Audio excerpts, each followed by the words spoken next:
Welcome to the Power of Hospitality podcast, a place where we discover the stories behind the most iconic luxury brands and influential figures who have shaped the hospitality industry.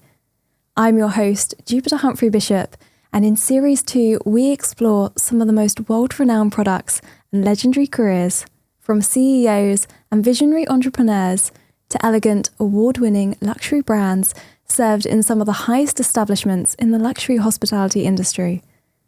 I'm delighted to welcome today's guest to the show, David Herbert, CEO and Club Secretary at the Lansdowne Club, one of London's most prestigious clubs located in Mayfair, dating back to 1935.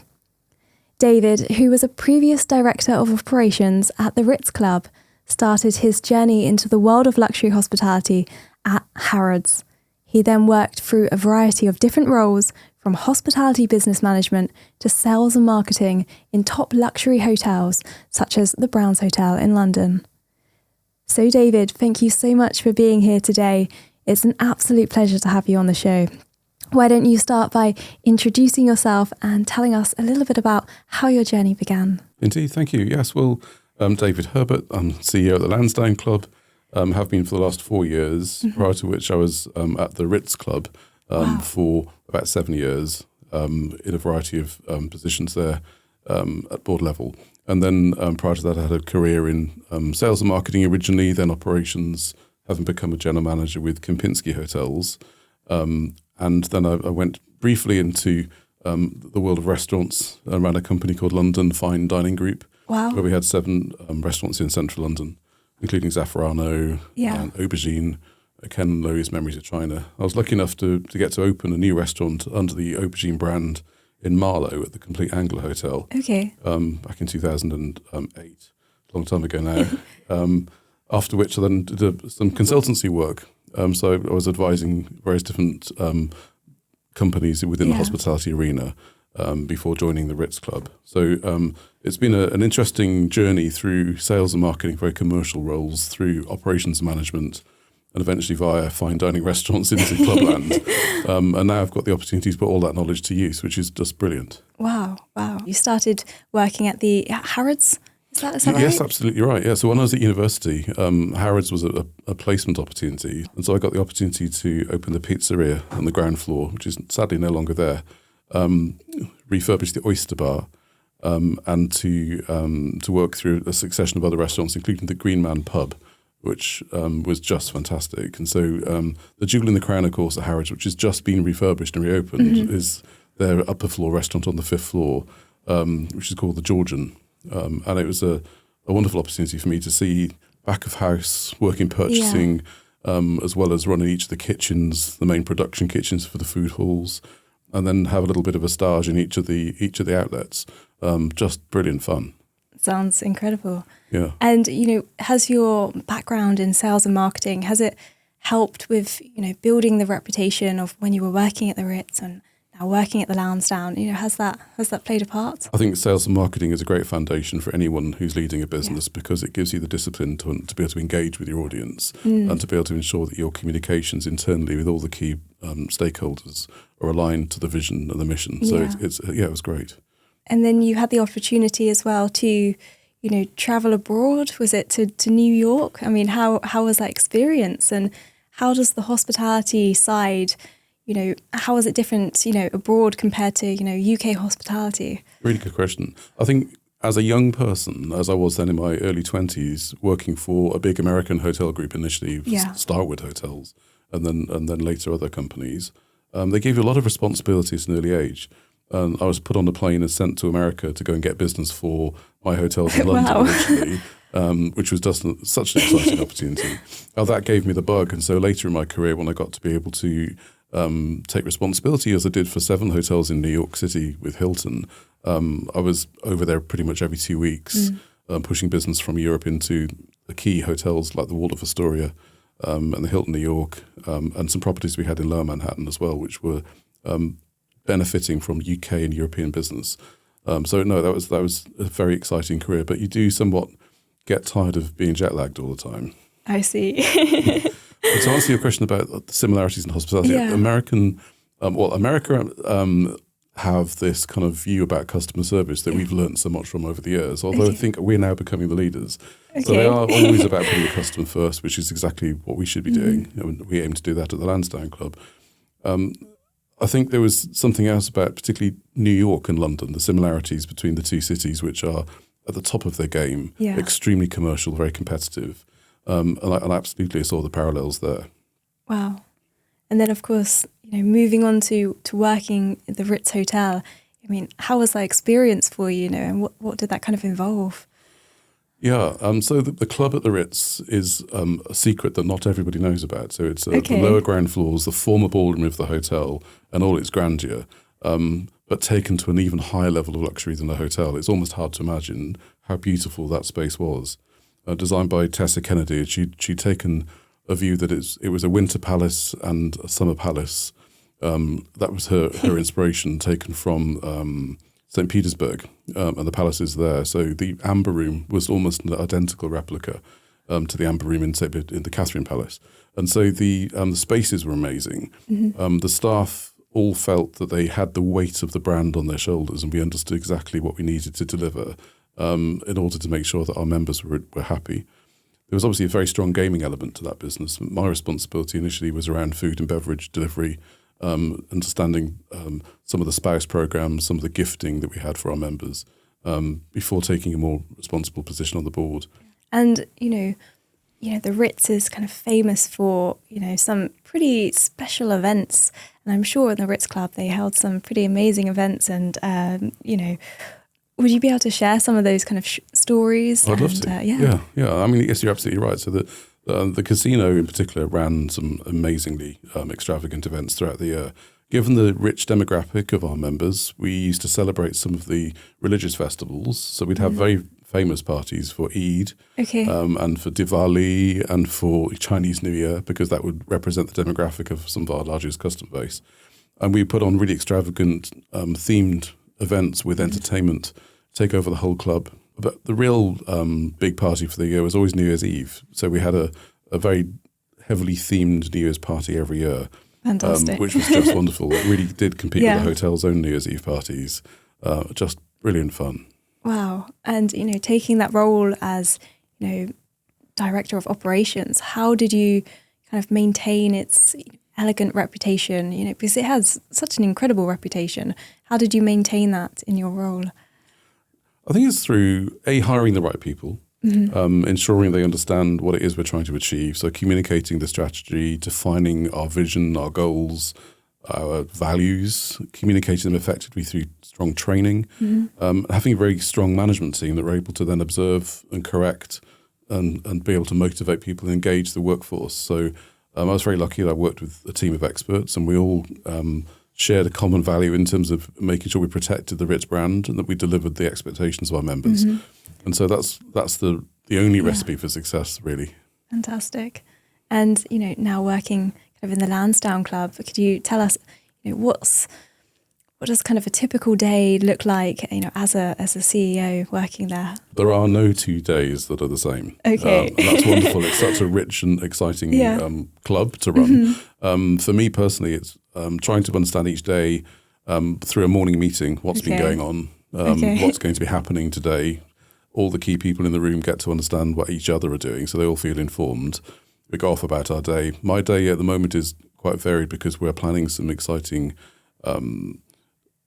capital projects to be able to invest in refurbishment and some extension to the club. So we're talking a lot with architects, with bankers. I talk a lot with our committee chairs. We have a selection of committees that help me to run the club.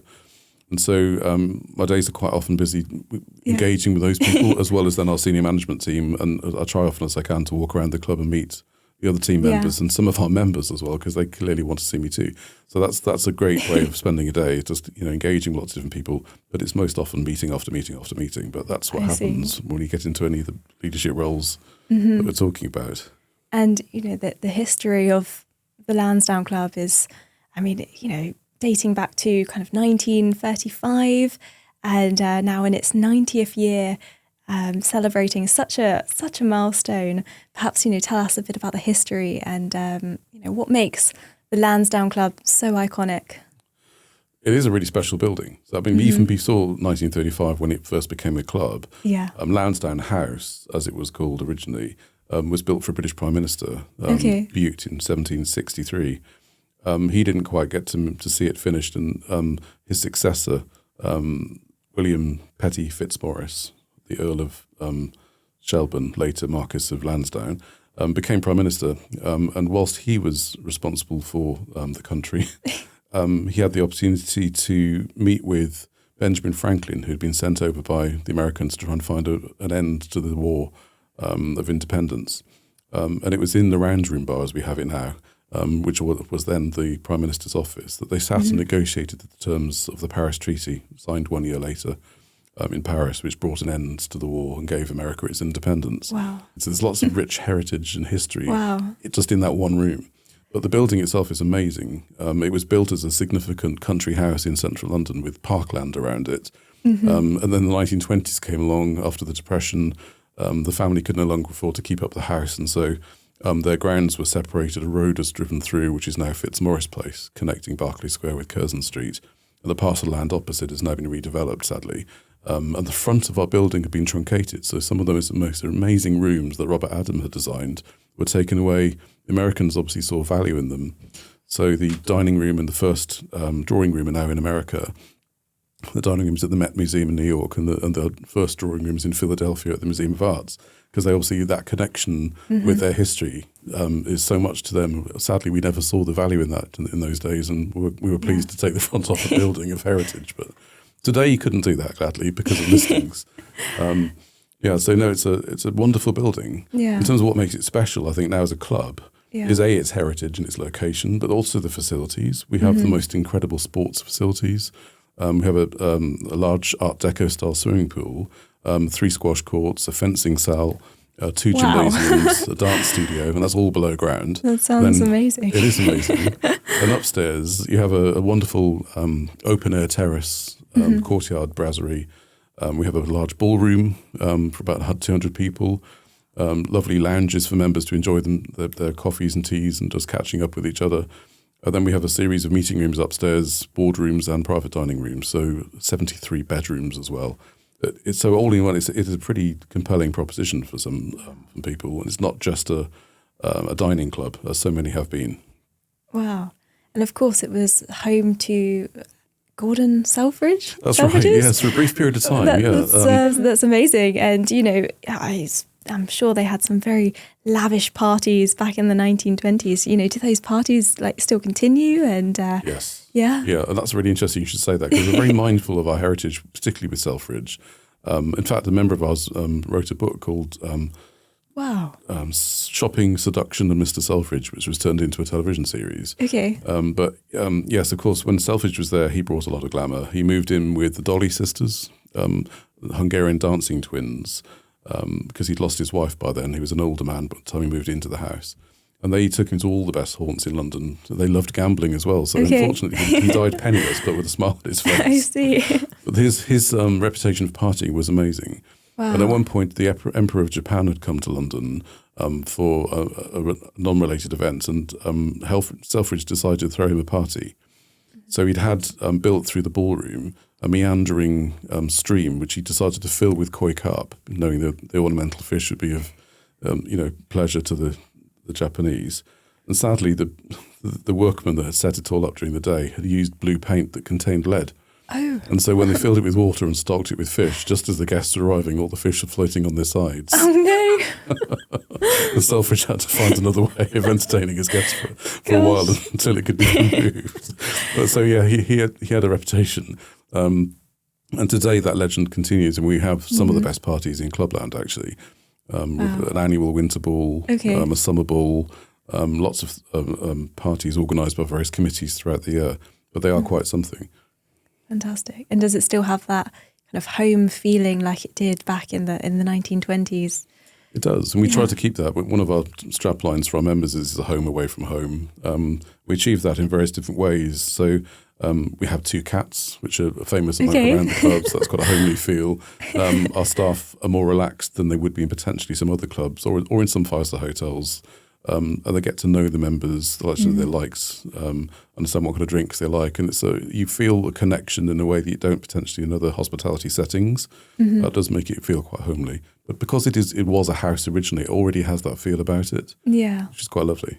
Wonderful. And what can potential new members thinking about joining the club, or anybody listening today, what can those members expect to experience when they join as a member? All of those facilities we spoke about. Yeah. I mean, that gives you an amazing feel already. But, incredible. Membership is so much more than just about access. Okay. It gives you it is an invitation to a way of life. So you can meet like-minded people, forge lifelong friendships, build connections, potentially beneficial to one's personal development or to a career in a way that you couldn't in another club. So it has a really special place for so many people because they do meet people and it changes their life, and it's a wonderful place, a relatively low amount of money, and you get all those facilities and all those opportunities. So I think it's a great place. Sounds pretty impressive. Yeah. And of course, it's now celebrating the Lansdowne Club is now celebrating its 90th anniversary. So you've got this whole incredible list of all different events to kind of celebrate that. What's one of those things that probably was the most iconic that captured? The biggest event we had this year was on the 1st of May, a grand white tie gala ball. Wow. Along the lines of something that Selfridge would have had. Very, very glamorous. We've had a series of other events. We launched our archives this year to our members. So a lot of research has been done into our history and how we advance that storytelling, that be able to engage with members that perhaps weren't aware of their own club's history. And then we had a couple of athletic type events. So our sporting fraternity put on events throughout the year as well. So, competing with other clubs and just putting on showcase events. So we had fencing in the ballroom, which is a great setting to do that, just to showcase what that looks like. Even more planned as well. But one of the nicest things that was really touching for me was inviting in members who had been members for more than 50 years. And so in that room, I think I had 11 that were more than 90 years old. And their stories were just so motivating and wonderful to be able to spend time with them over lunch. And we gifted them all with a coin we'd had minted with the 90th logo on it, which we'd also featured on the flag outside the club. So it kind of ties it all together nicely. Wow. And, for anybody listening today that's thinking about, I would love to work there, or interested in potential careers, what's something that somebody, listening could kind of expect to learn, or what's the kind of journey you think that they could go on? That's a really good question. I think if you come equipped with a desire to learn and a can-do attitude, you can go a long way. I think a lot of young people joining hospitality these days seem to think they can jump straight into management positions without going through the long haul. Some can, if you have the right attitude and have an old head on young shoulders, it's possible. But we have a lot of people that come and join us just get into the spirit of it being a nice way of life. It's less pressure than working in a traditional hospitality setting. So, even though we have a dining room, which is fine dining, you don't work the same long hours, and the service pace is slower and more easygoing than it would be in a commercial restaurant or in a hotel restaurant. So I think people see quickly that it's a different way of life. It's still pressure, and we still have to deliver a 5-star quality, but it's done in a nice, kind of slightly relaxed way. Who's perhaps, if you're allowed to say, who's perhaps some of those that have, been the most kind of iconic? I can talk about guests. I shouldn't talk about members. Okay. And there are, of course, some well-known members, but I think in terms of guests, I was really honoured that I was able to meet Her Royal Highness the Princess Royal last year, who came for a meeting at the club. Okay. So I greeted her and had a chat in the lift up to the meeting room and back down again afterwards, and she was really engaging. Even asked how many people we could cope with in the ballroom. So I wondered if she had it in mind for a charity dinner. We had Princess Beatrice came as a guest speaker at an event recently. Theresa May has been in as a guest speaker as well. So we do often find high-profile visitors come through to either as guests of one of our members or at an event that's being put on by a third party in one of our meeting spaces. But yeah, it's lovely, and the staff will love that because it's there's a buzz about the place on the day. Everyone wants that attention, don't they? Yeah. And, just thinking kind of back to inspiration throughout your career, David, through your career, has there been anyone that's kind of really inspired you along the way? Perhaps mentors or somebody. Absolutely. Yeah. I mean, two that jump to mind. One is Anton Mosiman, who has now sadly retired, but he was the most inspirational chef. So from a culinary perspective, I absolutely loved his approach to cuisine and his entrepreneurial spirit in starting Mosiman's Party Service, which for a time had the contract for government hospitality. And as a student, I got the opportunity to work with them in a variety of different roles, which was exciting. Sometimes preparing food in the kitchen, other times working as a waiter, and later as a supervisor for some of these magnificent events. But also more recently at the Ritz, our chair, Andrew Love, who was the most fascinating figure to watch. He's really enigmatic, he's passionate about the business, very entrepreneurial spirit, and somebody who I learned an awful lot from in the board setting as well, about how to manage that kind of, how you manage your shareholders as well as your team. And he was just the nicest person. He has a lovely way about him that all the staff look up to him, respect him, because he's friendly and honest and open and really good fun. And he taught me you shouldn't be afraid to bring fun to the boardroom or in fact to the business. And you're a long time working with each other in a long business day. Makes life a lot easier if you can have a bit of a laugh and a joke along the way, as long as you still deliver the results. And I try to employ that ethos now at the Lansdowne. Fantastic. Wow. And, for anybody listening today that's thinking, I would love to work in a private members club, what kind of skills do they need or kind of mindset or mentality do they need to kind of go into that career and apply for one of those jobs? I think you need to be a warm person that likes being around people, that has an open mind, ready to learn, a can-do spirit. And that's really it. If you've got those values, there's a lot we can do to bring you up. And so at the Lansdowne, we've been investing in training. We've worked with a third-party training company to design a bespoke suite of training, which we call Fuel.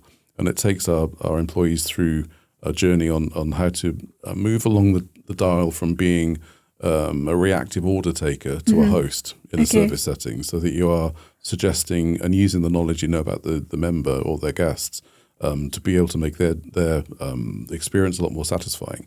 So there's a lot we can do to take that skill set forward. And our management team, we also have a senior management team. We put them through management workshops as well to make sure that everyone's aligned with strategy. So I think you can learn a lot. We'll give a lot, and it's. I think it's important that management always think what they can do to bring people along that journey and inspire another generation of people to join hospitality. Yeah. And do you have any daily habits of your own to ensure you're always, you're turning up to work and you make sure everything's in order and you know what you're doing? And I'm not giving away my trade secrets. Oh, okay. But no, seriously, I'd love to go to the gym. And I play squash frequently at the club. We have a squash coach at the club, so I take lessons with him. I think that's important to keep your mind sharp, that you're physically fit, and it's a great way of taking stress out of the equation. On a morning basis, I just love having a meeting with the team. Then I'll try and meet some of my members of the senior management team on a one-to-one. I'll walk around the club, meet members, find out what's happening around the area, pop in on an event, make sure it's running smoothly. Walk into the dining room or the kitchens, and just to get the vibe of what's happening, and sense whether or not all is well, or whether somebody needs a quick conversation. And so if you had to sum up kind of in just a couple of key principles, what does it take to be a CEO and to kind of balance that role, with all different things going on? Is there anything in particular that you need to be a successful CEO? I don't know if I have the magic formula or enough experience to give an answer. I think from my perspective, you need to try and master the ability to trust everyone around you, to be able to give them the freedom to do their jobs and not try to micromanage people. So you've got to have an eye on the strategy. What's the bigger picture? How you communicate that in a thoughtful way to the team so that they can deliver what you need them to. Make sure you have the right people around you. So hire people with experience and the right attitude. Train, and just keep communicating, and know when to step in and when to step away. And I think that's, you have to kind of have experience to know when to do that. And I'm really fortunate that through the hospitality career that I had, I've picked up so much on the way that I now find I'm drawing upon every day. And sometimes I smile to myself, oh, that's something I learned in a different place. And it's, I don't think you could jump straight into a CEO role in hospitality without having had that thorough grounding or to be successful anyway. Yeah. But I find, more and more now, you're talking with lawyers, you're talking with accountants, you're talking with architects and surveyors, and it's so much isn't not hospitality, but you need to bring your knowledge of hospitality to those conversations to make sure that those projects actually deliver back to the hospitality business that you're running. So it's amazing how much it's taking you away from the coalface, the operation, but you still need that knowledge and that experience to be able to make it successful. Yeah. Wow. Yeah. And if you were to kind of sum up, the Lansdowne's vision, what is their vision, and what do you see for the Lansdowne going forward? And what would you say their vision is? To be the best club? To be the best club in London, to offer our members the very best hospitality and feeling of recognition and reward. Simply. Yeah. And just hearing kind of the stories, it sounds so kind of magical and so memorable. So what would you say is the most important thing to make sure that the guest or the member has that kind of magical and memorable experience when they spend time at the club? I think you need to try and make things personal. So for it to be memorable, it needs to strike a chord. And so it's not good enough these days just to follow a formula and to roll out a script to wish someone a nice day. You need to pick on something that's important to them. Try to find that rapport. So you're building a rapport with them that earns you the right to then be able to make something personal and memorable for them. Yeah. You can't do that unless you have a relationship with somebody. So you've got to start building that, and that's what we work really hard to do. And of course, you would have worked with so many incredible brands. The Lansdowne would have worked alongside amazing products and brands. What are some of those brands that you've perhaps kind of implemented into the business, like food brands, champagne brands, or anything else? I'll be careful here about endorsing. Oh, I see. But I suppose we've been very lucky to work with Elemis recently. So our head of marketing has developed a relationship with Elemis so that our members can enjoy special benefits there. Okay. It ties in with our kind of our wellness, because we don't as such run beauty treatments. We have very heavy gymnasium and sporting facilities. Okay. And we have a physiotherapist and osteopath osteopath business rather within our club. And so we have all that going on, treatment rooms, but they're not treating beauty per se. We have a Hiro Miyoshi, who's a hair salon, who's renting space from us now as well, and he has a really fantastic hair studio and does hair and nails really well. So it's nice that we've got these third-party ventures. We've also worked with Champagne Colette, so that they've become our house champagne. Wow. They've been brilliant at working with us to celebrate our 90th anniversary by creating large format Jeroboams and Salmanazar bottles with our special label, the 90th logo. That's been wonderful. So it's a really good tie-up. Yeah, the chef is amazing. He goes out and sources brilliant ingredients. He's very careful to source responsibly. So every lobster we sell, he pays, I think, £1.20 to a lobster hatchery to make sure that there's new lobsters going out in the world. So we keep that sustainability. Wow. And similarly with Joe Loves, which we've now stocked as our bedroom amenities. They've got a brilliant sustainable journey. And we have a great recycling program with them so that they take away the bottles and recycle any leftover product in them as well as the bottles separately.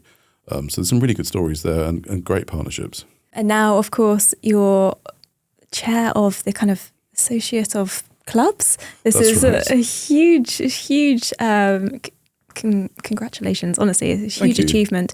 Perhaps, explain to the listeners kind of what that is and what does that involve. Thank you so much. Yeah, so the Lansdowne, amongst probably, I think, 50-odd clubs like ours, each of the club secretaries are members of an association, which we call the Association of London Clubs. It's very well established. I believe it's more than 50 years old. It might be considerably older, actually. I should know. We meet 4 or 5 times a year with an agenda, with purpose. Wow. And then there are a couple of dinners around as well, one of which we invite our club chairs to join. And there's always a really compelling speaker that the host club sources from within their membership normally. And then there's also another dinner just for the club secretaries where we have a little bit of fun and relax. The objective is really information sharing, lobbying government on issues. Successfully, we've done that in the past around the rates, business rates that applied to clubs, that they were aligned with hotels that were just unrealistically high. And the ALC successfully managed to negotiate with British government to bring those down. So there is some power there, a little bit like UK hospitality, really, but just specifically for clubs. So I'm honoured to have just been made their chair and now beginning a new season of activity to decide what we're going to achieve the next year or so. But it's exciting. We have a great website, and I think there's mileage in us using that collectively to be able to advertise vacancies within Clubland and to drive various agenda through that site. So I'm looking forward to developing further. Wow, very, very exciting times ahead, huh? Yeah, indeed. Yeah. So we'll do a quick wrap up before we move on to the last few things. So if you, David, could kind of go back in time to your younger self, what's one piece of advice or one thing perhaps you would have changed or said to yourself as a young boy, about your career or about life, now that you've got all this incredible knowledge and experience, what's something that you would have said to you? That's really good question. I think I wouldn't change much. I consider myself so fortunate that I've got the breadth of experience I have through my career, largely through design. There is some luck in there too. I was very lucky a few times, but I don't think I would have set about to do something differently. Sometimes I do wonder, given my fondness of food, whether I should have been a chef. And I really loved working with Anton and other amazing chefs that I have in my career. And what I've had the opportunity to be hands-on through training, I've often enjoyed being in that environment. And I do still find now when I go to the kitchens at the club and I talk to Henry, our executive chef, I just think, you've got such a brilliant job. I love sitting in his office with him, talking about menus and ingredients. And being out there when they're plating up for a really important function, being at the pass and watching the action is quite inspiring. So I do think I do still have a fondness for that. Yeah. Maybe there was a career choice at one point. I could have gone that direction rather than this, but I don't have any regrets. And then finally on the wrap up, what's kind of one thing that you would really look for a private members club to be featured on, kind of David's recommendation of places to visit? Really good restaurant. I see. Okay. It's so important that the food is good. Okay. Often we get a bad rep in Clubland for it not being. It's kind of like school dinners. That's so not fair, because many of the clubs now that I've been lucky enough to visit through meeting friendly secretaries, the food has always been a really good standard. So I think food has to be good. There needs to be friendly staff, good facilities, and a bit of a relaxed dress code. I'm wearing a suit today and a tie, and I enjoy doing so. But when you're relaxing, you don't really want to dress like this to go to your club to have a drink. And I think it's so much of a hangover from times gone by that clubs today insist on it being, very suity and booty, and they can look down their noses clearly at people that don't quite conform to dress code. We try to be a bit more relaxed at the Lansdowne and even allow jeans and some trainers. Okay. Not all, but some. And in the view that we think that people prefer to be relaxed when they're with their friends, and maybe they'll stick around a bit longer and spend a bit more on a bottle of wine or something. So I think I'd rather a club had that kind of philosophy, that it was open and friendly and less stuffy. Okay. And right, so something new that we're doing for Series 2. So for Series 2, I'm asking each guest to bring in something that's really kind of played a very special part in their career. So that can be, to bring in an item such as a menu, a book, a souvenir, something that highlighted a particular part of their career. So for today's kind of show and tell, what was the item that you decided to bring in? I was feeling a little bit mischievous, and I wanted to play on something that I'd learned as a younger version of myself when I was supervising service at an event. Gosh, I should have to check the date. I think it was 1997. Wow. It was probably before you were born. I won't comment. And there was a rather special lunch at Banqueting House where Anton Mosiman was doing the food. Okay. And we were running service. The event was being held by the British Prime Minister in honour of the India, Pakistan, Bangladesh and Sri Lanka countries. And one of the guests of honour was Margaret Thatcher as a retired Prime Minister. And she happened to be on my table because I was also responsible for table 5, which was next to the top table. Sadly, during service, I managed to tip some red wine all over the front of her. Oh no! Because she disturbed me as I was leaning forward to serve her. She was gesticulating as she was talking to the person sitting next to her. I see. Then the detective jumped up from the accompanying table because he thought that something had happened. I wanted to know it was because she had red wine all over the front of her, mostly on her napkin. She was gracious enough to say, no, it's my fault entirely. Okay. I knocked his arm. It's not his fault. And then everything was fine. The detective had a laugh with me. But what I have is I collected the menu from that event. Oh, wow. I don't know if I can show it to the camera. Yeah, fantastic. Gosh, and you can see there the photo of Banqueting House. Wow, yeah, it's absolutely incredible. gorgeous with the Rubens ceiling. It's a really amazing room.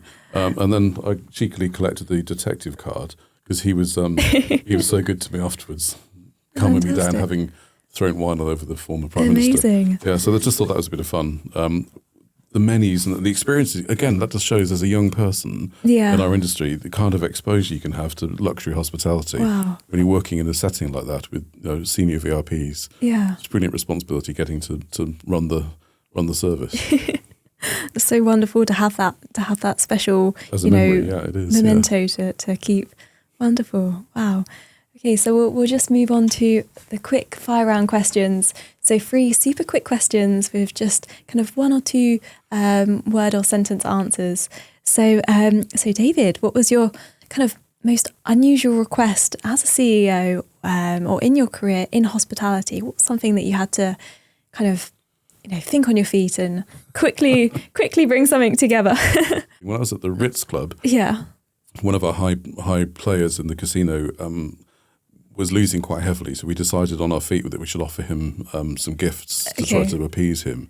And he was leaving early the next morning by private jet from Luton, but said to us he would like a specific list of Macallan whiskey, and he'd given us a list of about 17 different bottles that were missing from his private collection. I see. All of which cost a fortune. We had to go running around London in the middle of the night trying to find all this rare whiskey and get it taken in a Range Rover up to Luton into his jet before he flew. Wow. That was a real challenge, I must say. Gosh, I can imagine. And did you find them? Yes? We did. You did? Yeah, through various Oh. connections in the See, trade. nothing that you can't do.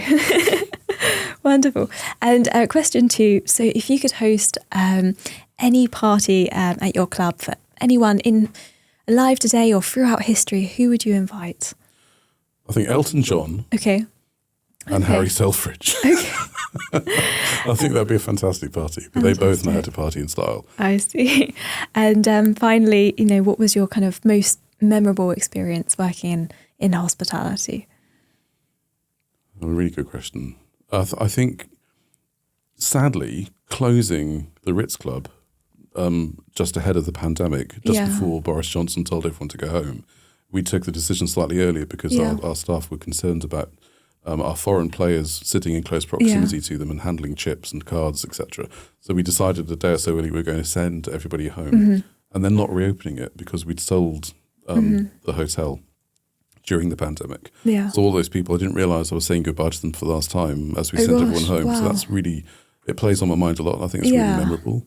I was fortunately able to offer some of those jobs when I started at the Lansdowne Club. And that's another memory of opening a building immediately after COVID. Yeah, wow. In March 21, when people were still uncertain about coming indoors and trying to get them comfortable in that setting, making everyone at ease. And dealing with the staff who didn't know whether they should be anywhere near customers. So that was a real challenge. So I'll never forget those 2 things. It was really surreal, all within kind of probably about 12 months, 18 months of each other. Amazing. Yeah. Well, it's been, absolute pleasure to have you on the podcast. It's been a real honour to hear your, all the knowledge and the experience that you've been through and to share that, impart that with the listeners as well. It's an absolute pleasure. Thank you. Thank you so much. So that brings us to the end of today's episode where we interviewed David Herbert as CEO and Club Secretary at the Lansdowne Club in Mayfair. Stay with us as we continue to interview some of the most inspirational and influential professionals. See you soon.